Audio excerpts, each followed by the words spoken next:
अस्सलामु अलैकुम एवरीवन। आज हम तारीख के तिब में पढ़ेंगे इब्ने हैशम। तारुफ अबुल हसन बिन हुसैन इब्ने हैशम तभी दुनिया में माहिर बस यानी विज़न एक्सपर्ट के तौर पर मशहूर है। ये किस लिए जाने जाते हैं? ये विज़न में एक्सपर्ट थे।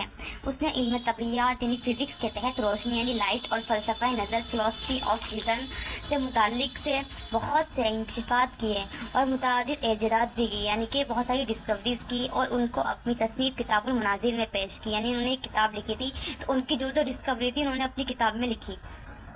इस किताब की बदौलत इसमें इब्ने हैशम मशरिक़ व मग़रिब में यकसा तौर पर मशहूर हुआ। यानी किताब इतनी ज़्यादा फेमस हुई कि किसकी वजह से ये इतना ज़्यादा फेमस हुआ। कौन? इब्ने हैशम। इब्ने हैशम को मग़रिब में हैज़ल के नाम से जाना जाता है। ये अजीम साइंसदान यानी साइंटिस्ट 965 AD को बसरा में पैदा हुआ और 74 साल की उम्र पाकर 1039 AD में मिस्र में वफ़ात पाई। तालीम व तरबियत। अब देखते हैं उसने अपनी एजुकेशन कहाँ से हासिल की। इब्ने हैशम की इब्तिदाई तालीम व तरबियत की तफसील मौजूद नहीं, यानी कि जो प्राइमरी एजुकेशन होती है उसने कहाँ से हासिल की, इसके बारे में हमें कुछ नहीं पता।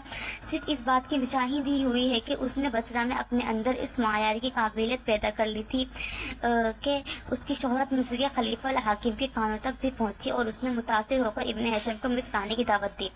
ये है कि पर उसने इतनी अच्छी तालीम हासिल की कि इतना फेमस हो गया कि दूर दूर शहर में भी लोग उसको जानने लगे। तो जो मिस्र था, मिस्र के हाकिम के कानों में बहुत ही अच्छा फला फला इतना फेमस है, तो उसने ही बोला कि आ जाओ मिस्र आ जाओ। चुनाचा वो मिस्र पहुंचा, खलीफा के दरबार से मुंसलिक हो गया। खलीफा के दरबार से मुंसलिक होने के साथ साथ मिस्र के मशहूर दारुल उलूम जामिउल जहर से मज़ीद तालीम हासिल और मुख्तलिफ उलूम में कमाल हासिल किया। फजल कमाल। अब देखते हैं उसने क्या क्या कारनामे किए। इब्ने हैशम तबियात, रियाजियात, फ़लसफ़ा और इल्म हयत में गैर मामूली दस्तरस रखता था। इल्म तबियात में बिलखसूस इल्मुल मनाज़िर यानी ऑप्टिक्स में उसने गिरा कदर खिदमत अंजाम दी। सबसे अच्छे जिसमें वो किसमें एक्सपर्ट था? ऑप्टिक्स में। वो अपने नज़रियात, मुशाहिदात, जो उसके नज़रियात थे, मुशाहिदे थे, को कलमबंद भी करता था। चुनाचा बहैसियत मुसन्निफ भी उसकी खिदमत काबिल सताइश है, यानी कि एज राइटर भी वो काफ़ी फेमस है। इब्ने हैशम बहैसियत माहिर तबियात। अब देखते हैं वो फिज़िक्स में किस तरह का महारत हासिल रखता था।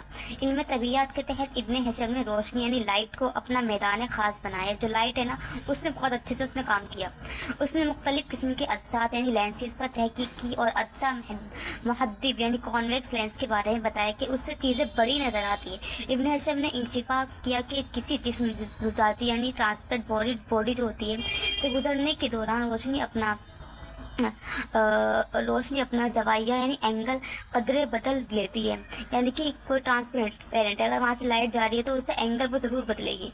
रोशनी के इनकास यानी रिफ्लेक्शन और रिफ्रैक्शन का मुशाहिदा भी उसने किया था।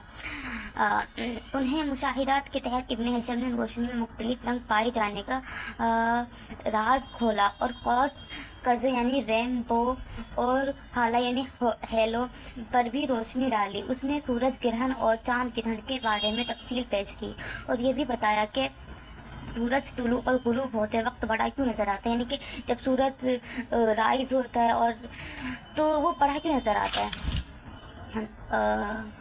ये तमाम तहकीकात वो हैं कि जिन पर आज के जदीद इल्म मनाज़िर से बहुत से उसूल मुबनी, यानी कि आज के जो साइंटिस्ट है मॉडर्न है वो इसी के बेसिस पर हैं। इब्ने हैशम बहैसियत तबीब भी इब्ने हैशम ने यानी एज अ फिजिशियन फ़लसफ़ा नज़रिया पर ही तहकीक की। नज़र से मुताल्लिक़ उसकी तहकीक ये थी कि खारजी चीज़ों का अक्स आँख की पुतली पर पड़ता है, यानी जो बाहर की चीज़ें हैं उसका अक्स हमारी आँख की जो पुतली है उससे पड़ेगा, जिसे दिमाग से निकलने वाला एक अज़्म महसूस करते हैं। यानी कि जो हमारी नर्व होगी जो दिमाग से निकल रही है वो उसको सेंसर करेगा। उस अमल के लिए रोशनी की मौजूदगी ज़रूरी, यानी रोशनी की मौजूदगी ज़रूरी है। जबकि इससे कबल नज़रिया ये था कि आँख रोशन है। इससे पहले लोग बोलते थे कि आँख में रोशन है, बट उन्होंने क्या बोला कि नहीं, बाहर जो चीज़ है ना उसकी जो किरणें हैं वो हमारी आंखों की परत पे पड़ती है, फिर वो नर्व के जरिए दिमाग तक पहुंचती है और आँख से रोशनी निकलकर चीज़ों को देखती है। इस एतबार से इब्ने हैशम को इल्म मनाज़िर का बानी तस्लीम किया जाता है। इसके अलावा तिब के ताल्लुक से इब्ने हैशम का मुताल्ला वसी था। उसने जालिनूसी कुतुब का अमीर बीनी से मुताल्ला किया था और इल्म तशरीह यानी एनाटमी, मुनाफिउल आज़ा, फिजियोलॉजी, कुल्लियात, इब्जान सेहत, मुआलिजात और हमियात पर जालिनूस के हवालों से किताबें भी लिखी। इब्ने हैशम बहैसियत मुसन्निफ एज अ मुसन्निफ यानी एज अ राइटर वो कैसा था। तस्नीफ व तालीफ में भी इब्ने हैशम کا مقام بہت بلند ہے. اس کے نام کے آگے تقریباً 200 کتابیں درج ہیں. جن موضوعات پر کتابیں لکھی ان میں الہیات، الہیات، طبیعیات، ریاضیات اور طب جیسے اہم ترین موضوعات شامل ہیں. خالص طب کے موضوع پر اس کی 2 کتابوں کا ذکر ہے، یعنی کہ 2 کتاب پر اس کی ذکر کیا جاتا ہے، لیکن اس کی مشہور و معروف کتاب و مناظر میں بینائی سے متعلق جو غیر معمولی تحقیق پر مبنی معلومات درج ہے. یعنی کہ یہ کتابیں اس کی وجہ سے اس کو شہرت حاصل ہوئی اور زیادہ اس کو ہر دنیا میں جانا جاتا ہے اس کتاب کی وجہ سے. اس لحاظ سے اس کتاب کو بھی طبی فہرست میں داخل کیا جا سکتا ہے. کتاب کون سی؟ کتاب و مناظر انشاءاللہ نیکسٹ چیپٹر میں پڑھیں گے. نیکسٹ